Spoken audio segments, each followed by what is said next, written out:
Muitíssimo bem-vindos ao Gélio dos Homínios, a Éter Tenebres. Estamos aqui mais uma vez, é, bem, para dar continuidade ao Clube do Livro, né?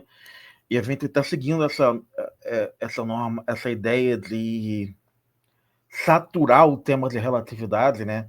A gente tem essa perspectiva de estudar comparando os livros e o que eleva até um certo nível de saturação, mas esse é o objetivo mesmo, assim.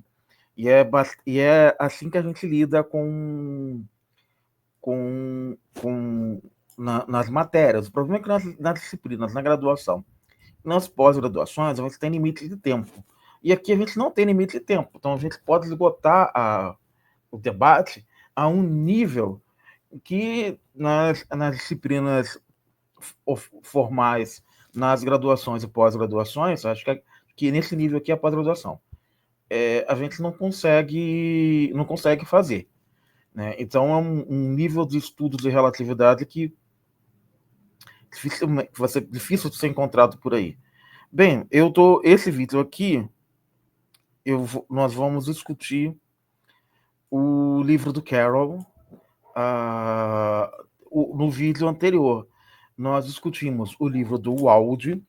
Então, a ideia é comparar o livro do Carroll com o livro do Walde e nós vamos perceber as diferenças.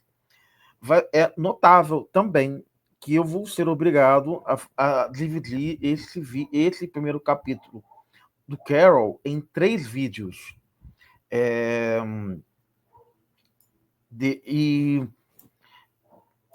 Assim, o primeiro lá do Aldrin, ele ficou bastante complicado, porque ele tinha uma parte matemática que não era exatamente o que eu queria tratar nesse momento. Mas, para quem está mais focado numa ideia mais matemática, nós temos a lista de geometria diferencial e podemos discutir essa parte mais matemática também, não tem problema. Tem as referências aí, tudo. Que a gente cita, e tem os livros. Nas lives do Clube do Livro, a gente vai poder discutir, de repente, essas coisas com mais profundidade. Tem a Living Arrivals and Relativity aí para nos ajudar sempre. E nós vamos discutir aqui o livro do Carroll. Deixa eu maximizar aqui o livro do Carroll. Ok, ele aí. Né? Então, maximizei. Esse aí é o livro do Carroll, é o Space Time Geometry. Ele é interessante porque eu estava olhando agora, porque eu estava procurando procurando essa citação que corre aqui. Eu sempre gosto de botar aqui a citação do livro aqui embaixo. Aí eu achei, de 1997, um Lectures Notes do Carroll no Archive. Eu não explorei esse Lectures Notes. Pode ser como ele está no Archive, a gente pode inclusive abrir ele na live e dar uma olhada com bastante detalhe, né? Na discussão lá na live. Então vamos lá, vamos adiante. Então, esse é o segundo vídeo do Curva do Livro, o primeiro do livro do Carroll, Relatividade Geral, o livro do Carroll, né? Bem, a gente vem adotando a prática de pedir Pix nos últimos vídeos, já tem algum tempo. E se alguém acha que esse estudo que esse canal vem trazendo ultimamente é relevante e quiser contribuir financeiramente, a gente sempre lembra que ser cientista não traz dinheiro para ninguém. Temos aí o Perelman e o... Ai, não vou esquecer o nome do deGrasse Tyson, né? Do Neil deGrasse Tyson, o Perelman que ganhou, que conseguiu resolver um dos problemas do milênio, o problema da conjectura de Poincaré, e o Neil deGrasse Tyson, que é o diretor do Museu de História Nacional lá de Nova York, os dois no metrô. Né? Então,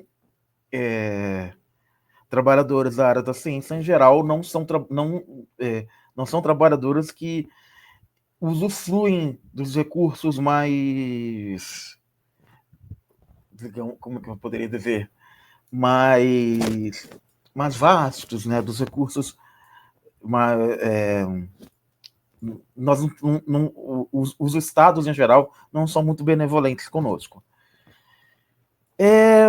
Acerca do Clube do Livro, essa aqui é a chamada que nós estamos construindo. O Clube do Livro ele vai ser realizado, a live do Clube do Livro vai ser realizada no dia 6 de fevereiro, às 18 horas, aqui no canal. Vai contar com a Daniela Paiva Pinho, a professora Daniela Paiva de Pinho, que vai apresentar a live, com o Alexandre Coutinho, com os doutores Alexandre Coutinho Lisboa e Luiz Gustavo Almeida, que é o nosso supervisor junto ao FAC, e comigo, né? Então, vamos estar apresentando a live tentar manter 1 hora de duração, assim, não, até porque é uma primeira, se no futuro a gente for sentindo necessidade de fazer lives mais longas, aí a gente pensa, ver também qual é a disposição de quem está assistindo, ver se vai ser muito movimentada, e a gente continua com ela.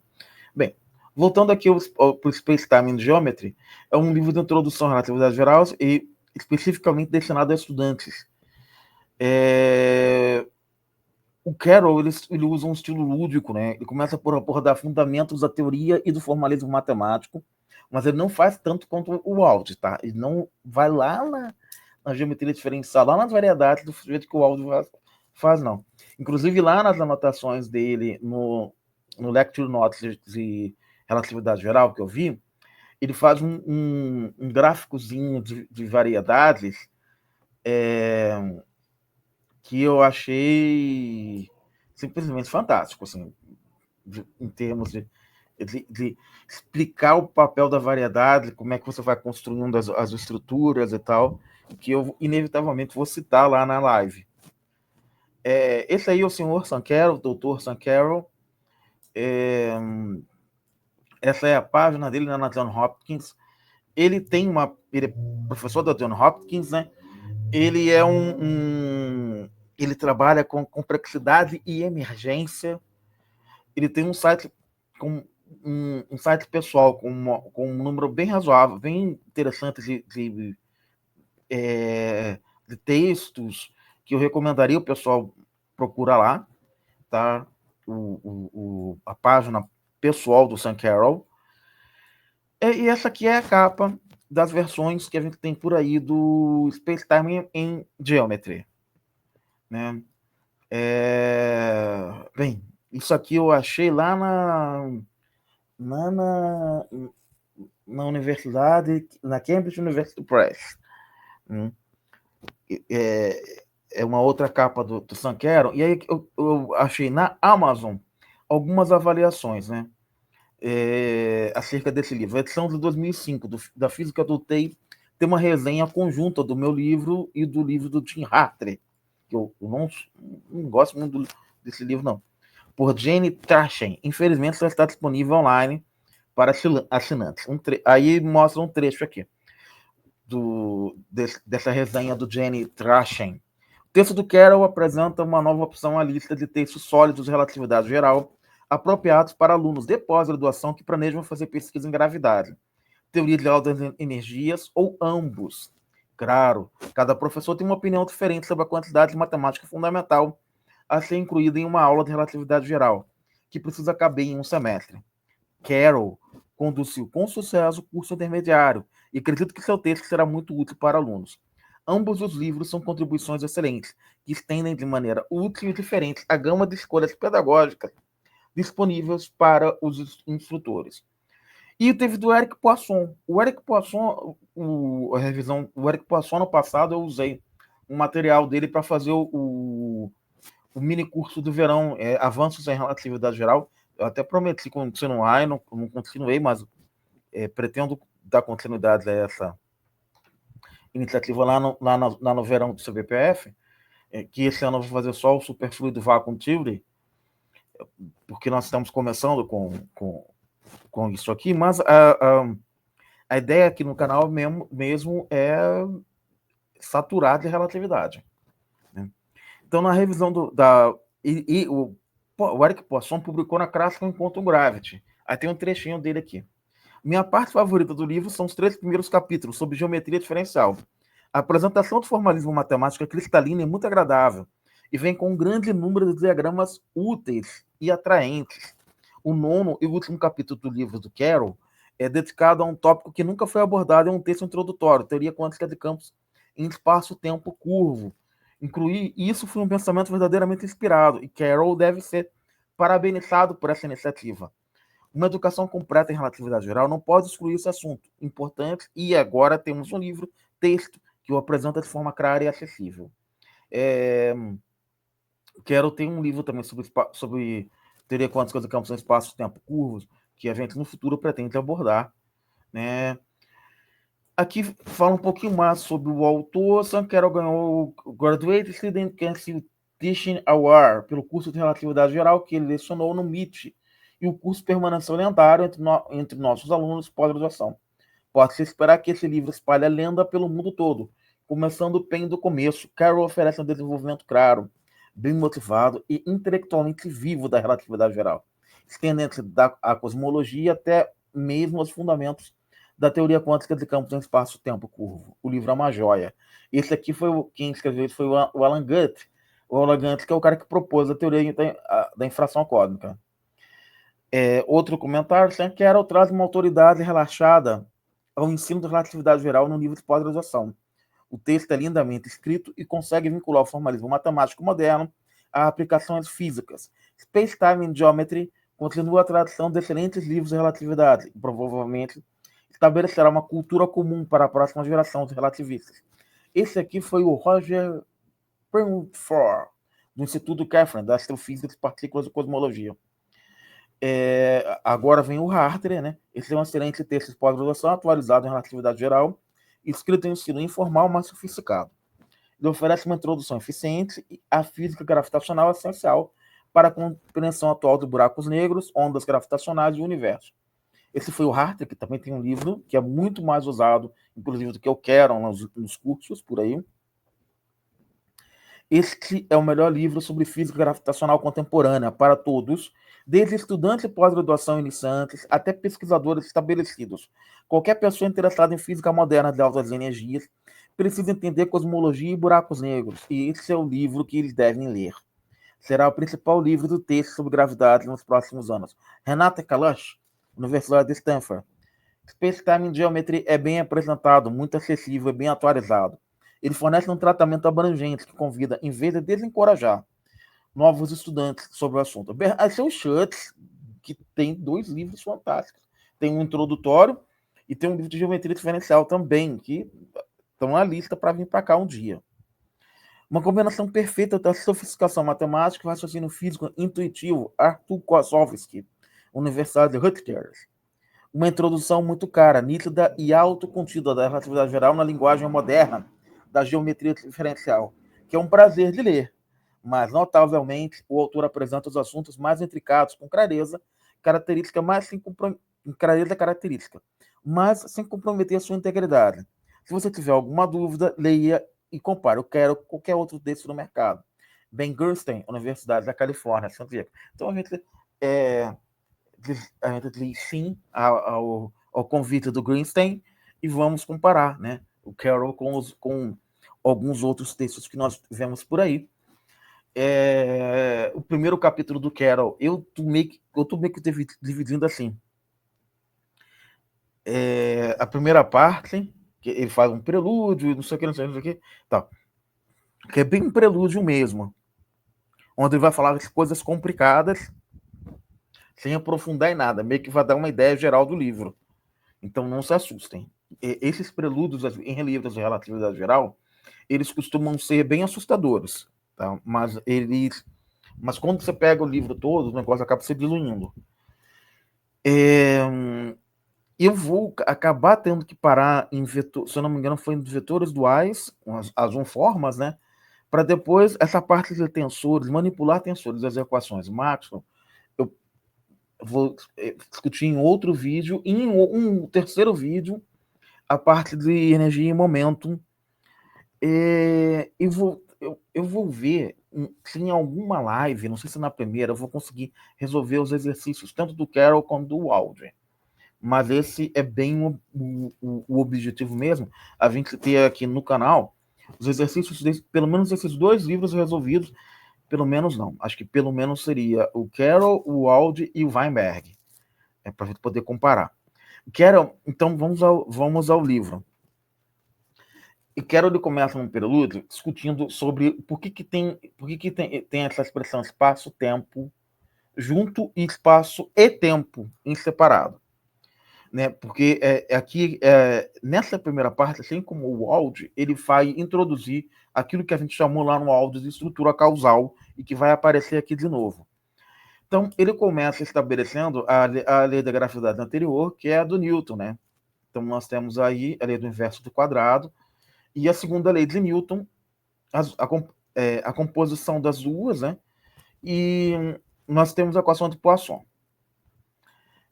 onde a aceleração é dada dessa forma, por esse gradiente aí, né? Um gradiente de um campo escalar. E aí o Carroll já tasca assustadoramente, para assustar qualquer um, a equação de campo de Einstein. Ele não está considerando aqui que a gente já saiba, que a gente vai entendê-la. Não é isso. Então ninguém assusta, sem sustos. Eu quero comentar, já que ela apareceu, essa equação tão bonita apareceu aqui, que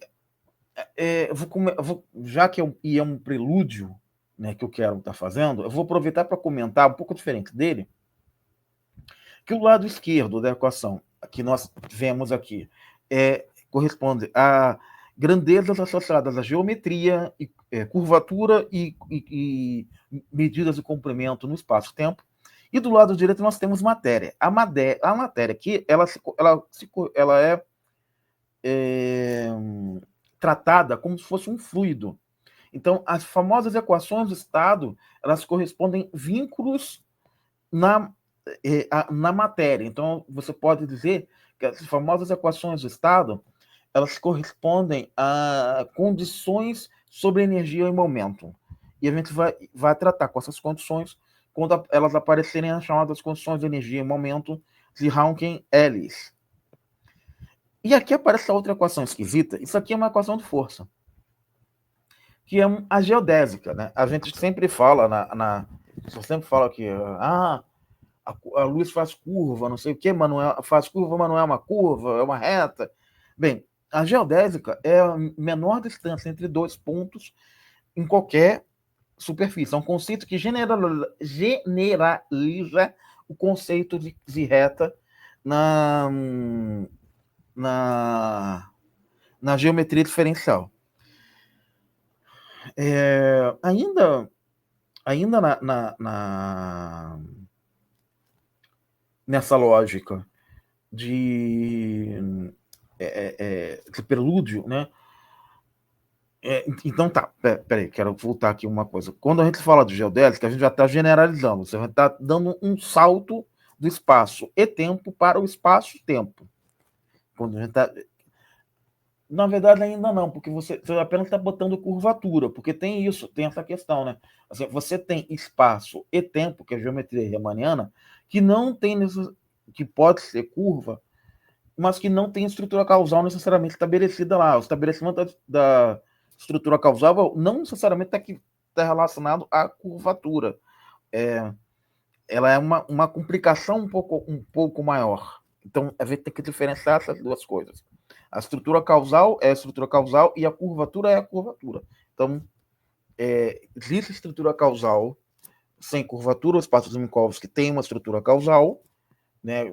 A luz como propaga o limitador das interações, né? E pode ter um efeito de curvatura que perturba essa estrutura. E no caso dos espaços riemannianos, a gente não tem essa estrutura causal, mas pode ter curvatura. Então, assim, no espaço-tempo newtoniano existe uma perspectiva absoluta, né? A gente, em relatividade, a gente considera que o espaço, ele que é como se fosse uma foliação do espaço-tempo. Nós temos diversas folhas de espaço e o tempo corre perpendicularmente a elas. Então, bem, esse que é o conceito de, de me fugiu. Peraí. Então, assim, essa que é a visão geométrica do espaço-tempo. A gente tem a linha de mundo, ela concebe ao mesmo tempo movimentos nas folhas do espaço e o deslocamento temporal, a passagem do tempo. Então, beleza.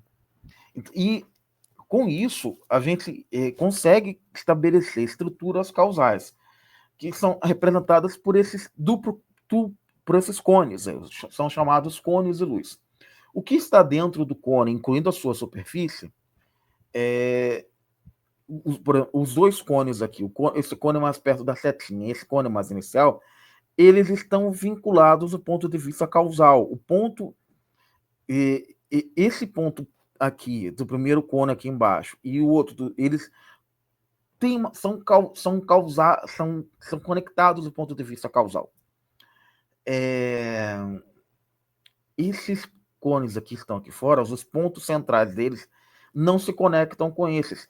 Na verdade, se você fizer uma extrapolação desse cone de baixo aqui para cá, vai conectar com esse sim. Eu poderia ter desenhado esse negócio, né? Aqui não... saiu. Pera aí, deixa eu voltar. Se você pegar esse e fizer uma extrapolação para cá, aí não conecta com esse. Então, fica mais difícil. Esse aqui, na verdade vai conectar com aquele lá. Então, a gente tem que... Ou seja, um sinal de luz, ele é a superfície do cone. Então, se você pegar um sinal de luz saindo desse ponto aqui e correndo para cá, para a direita na tela, ele vai estabelecer uma região em que esse cone da extrema-direita está fora. Aqui para a esquerda, se estabelece um sinal de luz para cá, o centro desse cone vai estar dentro dessa região em que os dois raios de luz estão. Então, esse ponto P pode intervir nos eventos, porque é aí que está. Isso aqui, os pontos no espaço-tempo são chamados de eventos. Você tem um ponto na folha de espaço, e aí quando você incorpora a dimensão temporal, você tem um evento. Então, aqui, né, nesse negócio, nesse diagrama, a folha de baixo aqui, você tem um evento mais de baixo, tem um evento aqui do meio e tem um evento aqui de cima. Então, isso são os... na relatividade, a gente tem essa expressão, evento. Um evento é um ponto do espaço-tempo. E aí, nesse sentido, assim, é um evento mesmo.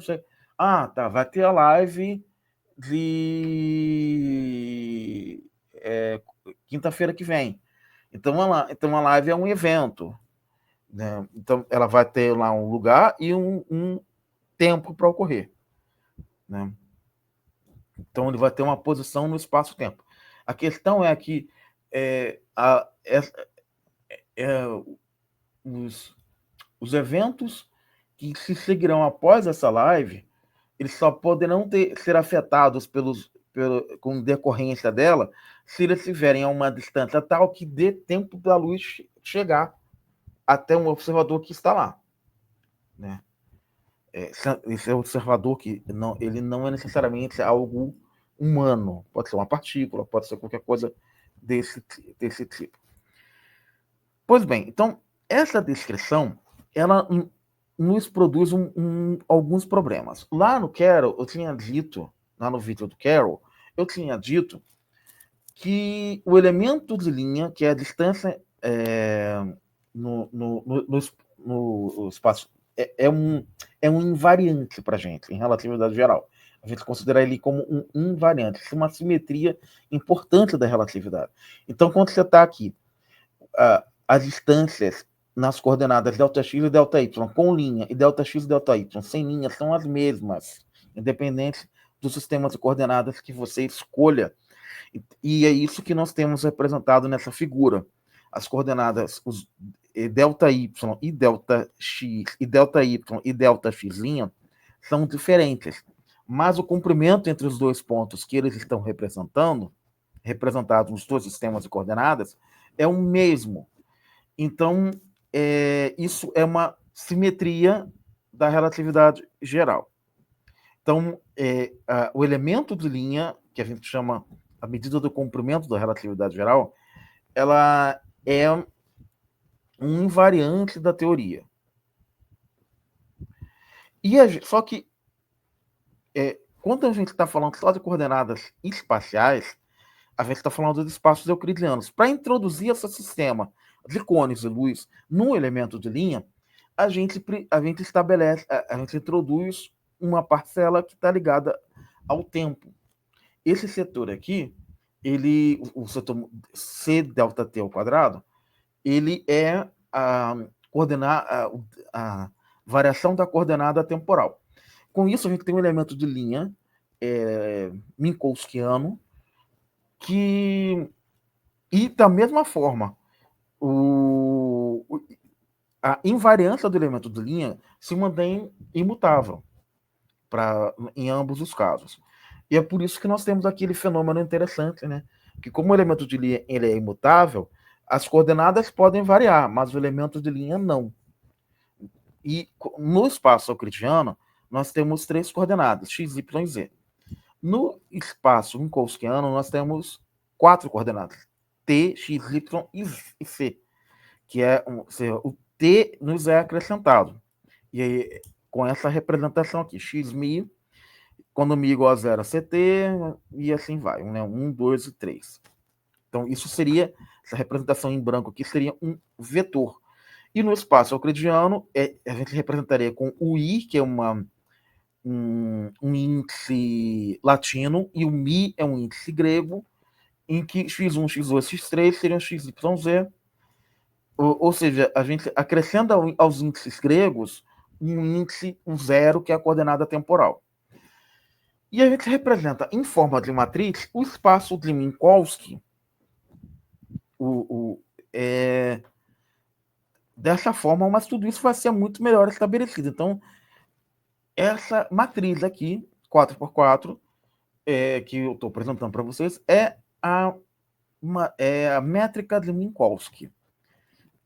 Bem, eu estou jogando, estou apresentando, não estou mostrando nada, mas tudo isso vai ficar mais claro, só para a gente tentar estabelecer realmente o que salta de espaço-tempo para de espaço e tempo para espaço-tempo junto. A gente escreve uma anotação na relatividade geral, o elemento de linha dessa forma. Quer dizer, aqui não tem curvatura ainda, então ainda é relatividade especial. Eu estou preparando o terreno para meter curvatura. Tá? Mas aqui já tem a estrutura causal, que eu já tinha discutido naquele outro cara. Então, que é exatamente aquilo que eu estava falando com os cones. Né? Eu tenho esse elemento de linha. Cadê? Vou botar o elemento de linha aqui. Ele pode assumir valores positivos, negativos e nulos. Se for nulo, nós correspondemos a um intervalo em cima da superfície do cone, que seria o limite da estrutura causal, que corresponderia a um pulso de luz que está conectando a origem do sistema a esse ponto aqui. Para intervalos internos com velocidade à estrutura do cone, nós chamamos de intervalos tipo tempo. E esses caras usam intervalos tipo tempo, tipo luz ou tipo nulo. Quer dizer, esse tipo tempo, ele é menor do que quando nessa relação aqui. Opa, pulei. Cadê? Nessa relação aí, que aqui tem as duas métricas, era uma só, tá? Nessa relação aqui, acaba que esse setor, o setor tipo tempo, acaba equivalendo sobre o setor tipo espaço. Então, ele acaba sendo maior, né? E no outro caso, nós temos um intervalo que seria tipo espaço. O intervalo tipo espaço corresponderia a dois eventos que estão desconexos do ponto de vista causal, ou seja, um não pode causar o outro, não pode ser causado pelo outro. Isso corresponde a dois eventos que acontecem, por exemplo, um na Terra e o outro no Sol. O Sol e a Terra têm correspondem a um intervalo de 8 minutos luz. Então, uma luz para sair um intervalo, dois eventos são space-like, que eles ocorrem na Terra um na Terra e um no Sol, se eles ocorrem com uma diferença de tal forma que não dá tempo da luz no intervalo de menor que 8 minutos. Né? Então, a gente escreve o elemento de linha dessa forma, considerando, nesse caso aqui, a gente vai estar lidando com... Tá impondo um limite que ele tem que ser causal. O tempo adequado entre dois eventos mede o tempo decorrido conforme visto por um observador que move-se em um caminho reto entre os eventos. A gente ainda está em espaço sem curvatura, né? Pois bem. Tem então, a gente estabeleceu um pouco isso, mas agora a gente vai começar a ficar um pouquinho mais rigoroso. Eu estou mostrando esse livro aqui do Eric Gouroulon, que é um Special Relativity in General Frames, From Particle to Astrophysics. Esse livro, como todos os livros da área, ele está cogitado para aparecer aqui nas resenhas, e ele é o melhor livro para se tratar da simetria de Lorentz. Ele trata aprofundadamente da simetria de Lorentz.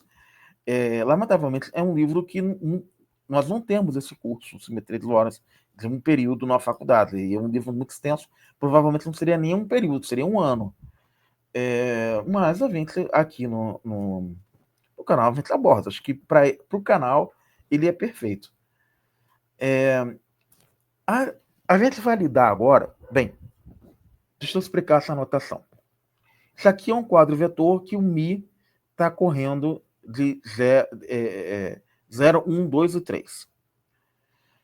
Então, a gente está tendo uma operação aqui que o quadro vetor xμ está sendo incrementado de um outro quadro vetor constante, αμ, que é A0, A1, A2, A3. Só que essa construção ela modifica, ela só é diferente de zero quando μ' e μ são iguais. E aí você teria um xμ. Então, isso aqui corresponde a uma transformação que a gente chamaria de uma transformação de Poincare, mas isso é uma translação no espaço-tempo. Uma translação que incorpora ao mesmo... Ou seja, eu estou compondo um intervalo que saindo de um ponto, saindo de um evento e indo para outro evento. Não é de um ponto aqui. Ou seja, os pontos, entre aspas, aqui, eles têm coordenadas t, x, y e z. Então, eu estou me deslocando no espaço-tempo. Pois bem. E esse cara, o delta mi, é um delta de Kronecker, como está posto aí. Então, nós vamos fazer agora transformações de coordenadas, né, onde isso aqui eu vou abrir na live, eu vou abrir essa transformação com as matrizes, né, que são os lambda milinha ni são matrizes. E é interessante que o elemento de linha ele é invariante frente a essa transformação com essas matrizes. E essa aqui é a demonstração, mas que, assim, como eu estou fazendo como uma apresentação, talvez seja mais interessante para a compreensão desse processo e só aparecer escrito na mesa digitalizadora. Então, na live eu vou fazer na mesa digitalizadora. Bem, aí está que a métrica é invariante, né, frente a esses dois caras. Bem, e todo esse procedimento eu vou fazer, seja na próxima live ou em alguma outras lives, vão servir para abrir as contas, além de resolver os exercícios. Então, isso aqui é a matriz transformação de Lorentz. Como diz naquele livro lá do Gurgulhon, fica muito bem explicado, mas nós também vamos estreitar bastante essa construção aqui, dado que tanto nos cursos de relatividade de física 4 quanto do eletromagnetismo, essas coisas deveriam aparecer, mas são vistas de uma forma muito rápida, né? Então, isso aqui nós temos, se chama um boost, né, na direção X. Então, essas são as transformações de Lorentz que podem ser pensadas como em termos de uma rotação hiperbólica, né? Bem, eu estou passando por cima mesmo, porque eu quero, com os vídeos assíncronos, eu quero ensejar perguntas. E com os vídeos síncronos, eu quero respondê-las. Então, a ideia é que realmente isso aqui fique a interrogação fique colocada aqui, né? Dessa forma, a velocidade acaba aparecendo como uma tangente hiperbólica.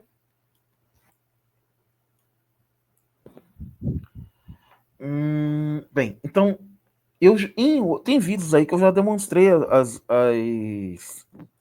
essas transformações, né? As transformações de Lorentz, que elas correspondem a um tipo de rotação. A gente vê essas rotações em termos... No livro do Gurgulhon está muito bem explicadinho. Você pega tx' e leva um conjunto de coordenadas tx e leva um conjunto de coordenadas t' x e x', como esse diagrama está mostrando. Assim, e a gente pode pensar uma composição vetorial dessa forma como está colocada aqui, sendo que a gente está lidando aqui, e aí aparece realmente, quando você vai falar de espaços vetoriais, nesse caso, é importante a gente trazer lá da geometria diferencial o conceito de variedade e de espaços tangentes à variedade. Porque as linhas do mundo, elas podem sofrer deformações. Então, os espaços tangentes, eles vão sempre, como eles são localmente semelhantes ao Rn, a gente consegue fazer com que os espaços tangentes, eles compensem as deformações na linha do mundo. Então, aqui a gente começa a mostrar que aonde que a gente vai introduzir curvatura, né? Então, as bases para os 4 vetores, aí começa a aparecer as unformas. As bases para os 4 vetores, eles vão justamente ser constituídas em cima desses planos tangentes TP, né? E elas vão se deslocar de acordo com o próximo plano tangente. Você está andando em cima da linha do mundo, o plano tangente se acompanha. Então, você vai ter sempre uma translação, né, que era esse operador que eu defini aqui. Cadê o meu operador translação? Né? Que também a gente pode chamar de boost, né? Em algum sentido. Então, na verdade, tudo isso que eu estou estou seguindo bastante o que está lá no capítulo do nosso amiguinho lá. E não se esqueçam que ele acha, esse livro, ele considera que a gente já sabe relatividade especial. Por isso que ele está atropelando. Por isso que está atropelado desse jeito. Levando-se em conta, assim, aí que tá, né? Porque a gente sabe relatividade especial, mas na relatividade especial, esse conceito aqui não é tão necessário. Não é necessário. Porque, quer dizer, o espaço de Minkowski, ele não é localmente semelhante ao Rn, mas os espaços curvos pseudo-riemannianos, eles são localmente semelhantes ao espaço de Minkowski. Né? Então, eu estou estabelecendo a base que vai... e para estabelecer essa base, eu preciso estabelecer o espaço tangente, TP, e o espaço cotangente, T estrela P. Se nós temos que um vetor pertence ao espaço cotangente, então nós vamos ter essa propriedade dele aqui, que corresponde a uma combinação linear, né? A elementos de uma combinação linear. Então nós temos aqui álgebra linear funcionando em cima dos espaços tangentes. Então nós conseguimos estabelecer em cima desses espaços tangentes e dos espaços cotangentes uma estrutura de vetores, bases vetoriais, que vão se comportar para cada plano tangente, e a gente consegue andar com as transformações de Pust de plano tangente em plano tangente, conservando essa estrutura vetorial. Quer dizer, eu tô explicando tudo muito bonitinho aqui, mas eu não estou fazendo as contas, né? Porque isso eu vou fazer na live. Então, e aí tem um negócio interessante, que quando eu tinha dito que o elemento de linha ele é invariante, o elemento de linha ele pode ser pensado também como um produto escalar. Então, o produto escalar de um vetor do espaço tangente com um vetor dual, que, né, o V está morando lá no espaço tangente. Né? Você lembra que eu falei isso? Né? E aí, o W, ele mora no espaço cotangente. Então, mas a gente tem para os dois, a gente consegue combinar para os dois uma estrutura linear de combinação linear bonitinha ali. Então, as bases, elas se mantêm unitárias, de um para o outro. Então, você tem uma estrutura que preserva o produto escalar. Então, essa preservação do produto escalar, ela é decorrente da preservação do elemento de linha, que, afinal de contas, uma métrica é um produto escalar. Então, bem, está escrito aí, é isso aí. Né? E eu fiz para os vetores, agora fazendo para os covetores, né? As mesmas as transformações de Lorentz, elas são modificadas do ponto de vista do produto matricial, elas são as mesmas do ponto de vista do produto matricial, só que aqui os índices estão saturando ao contrário, né?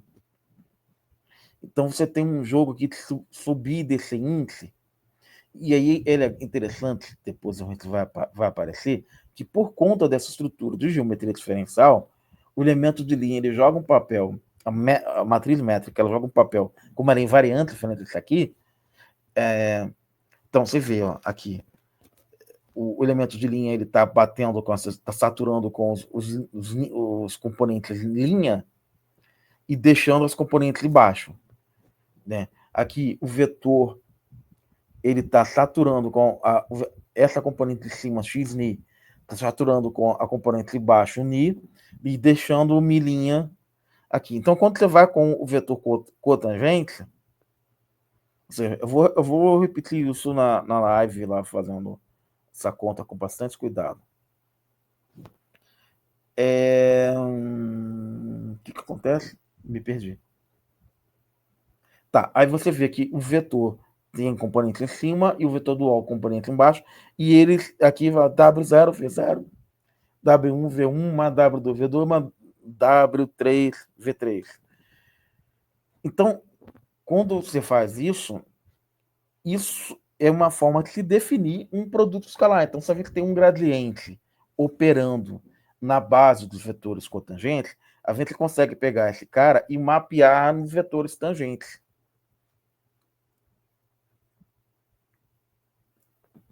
Né? Então, tá aí a componente do vetor, né? As componentes do vetor contraindo com a base. E aí, isso é interessante, que agora, então, a gente pode estabelecer que os vetores tangentes, que os vetores que estão no espaço tangente, eles são tangentes das variedades. Então, tem uma base ali, você pode estabelecer linhas na variedade que entram em contato em algum momento com um plano tangente, e você vai ter, a gente falava lá no outro vídeo, dos espaços de Hausdorff, que a gente estabelece uma bola lá, aquela coisa toda, e essa bola é importante para estabelecer o ponto de contato que o espaço tangente está tendo com a variedade, para que a gente tenha uma vizinhança em que a gente possa dizer que nessa vizinhança aqui, essa álgebra linear está valendo. Então, beleza, aí eu estou fazendo a transformação, estou fazendo as rotações de Lorentz, os boosts, então eu estou podendo andar em cima dos caras, e como andar em cima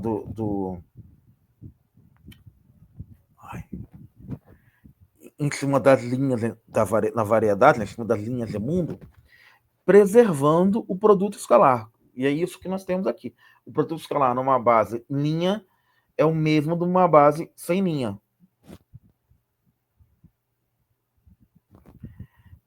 Ou seja, as bases também se transformam. Sendo que elas se transformam inversamente aos vetores, né? E é isso que nós temos aqui. Ou seja, a matriz que transforma as bases, ela é inversa da matriz que transforma os componentes dos vetores. Então, por isso que nós temos os deltas e Kronecker aparecendo ali. Pois bem, então eu volto aqui à discussão do tempo, né? E a gente chega, quando você multiplica aqui dentro da matriz o ΔT ao quadrado ali, o ΔT sai, e aí você tem uma composição de dois observadores que medem tempos diferentes. Né? Um tempo próprio e um outro tempo não próprio. E esse termo ele acaba sendo descoberto, a gente deduz ele pela primeira vez, é o Lorentz e o Fitzgerald que deduzem ele pela primeira vez, que esse cara aí é o fator de Lorentz. Bem, então nós temos que um comprimento ΔS, né, um comprimento de uma linha, ele é a integral do elemento de linha. E, bem, depois eu vou dizer quem é. Esse lambda é um parâmetro que parametriza a curva, né? Mas depois a gente vai definir se é parâmetro afim, parâmetro não afim, essa coisa toda. Então, eu tenho ΔS, é uma curva tipo espaço, e aqui, como sinal menos, é uma curva do tipo tempo. E é ΔT. E aí, bem, volta a discussão dos tempos adequados, eu já tinha falado disso. A questão da aceleração é resolvida com os referenciais de Hindley. Eu não vou falar disso agora. Eu vou guardar os referenciais de Hindley, talvez, para uma live bem no futuro. Pois é. Então, eu acabei até indo um pouco além, né? Eu cheguei aqui na página do Pix, que é a página que a gente sempre termina, e eu já estou com 48 minutos. Eu até acabei indo um pouco além desse negócio de 4 vetores aqui, dos vetores duais, que eu tinha dito que eu ia, né? Eu até acabei ficando um pouquinho mais a corda. Deixa eu ver. Eu quero voltar aqui no.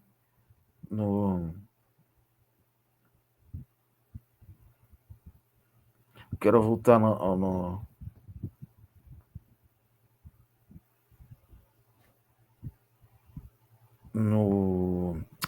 índice. Então vamos voltar lá no índice, né? Que eu quero comentar o que eu vou fazer depois disso.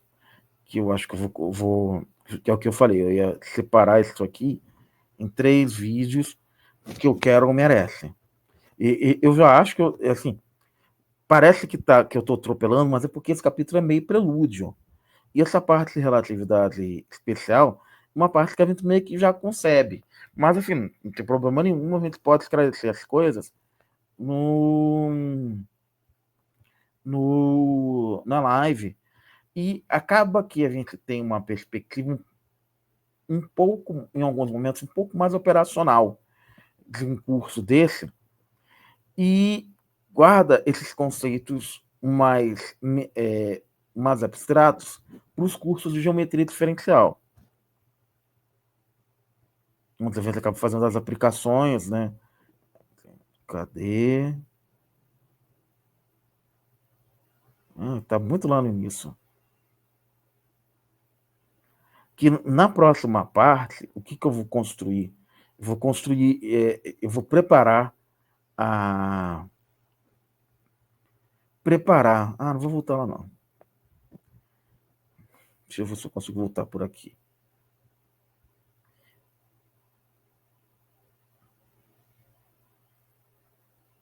Deixa eu ver. Eu acho que é aqui.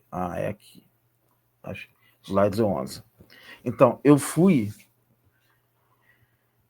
até 25 aqui, né? E aí, a partir de agora, eu vou entrar na discussão das equações de Maxwell, que é quando eu vou manipular vetores, manipular tensores, né? Falar de tensores. Então, na verdade, fui até 18. Formas, e explorei um pouco as condições físicas. Então, provavelmente na live, eu vou abordar bastante esse setor entre 21 e 29. E talvez em uma outra live eu aborde mais a parte 30, que é o conceito de energia ao momento. Uma segunda live do canal, se a gente continuar com essa duração de live de 1 hora, porque 1 hora passa muito rápido. Então E aí, no terceiro ou quarta live, eu vou começar a abordar exercícios, né? Que a ideia realmente é tentar levar isso aqui a um limite que a gente não tem tempo de fazer lá nos cursos formais, nas universidades e institutos de pesquisa. Com isso, eu quero encerrar por aqui. Mais uma vez, pedindo Pix para quem achar que esse trabalho é relevante. E sejam sempre bem-vindos aos gélidos domínios e a Éter Tenebres.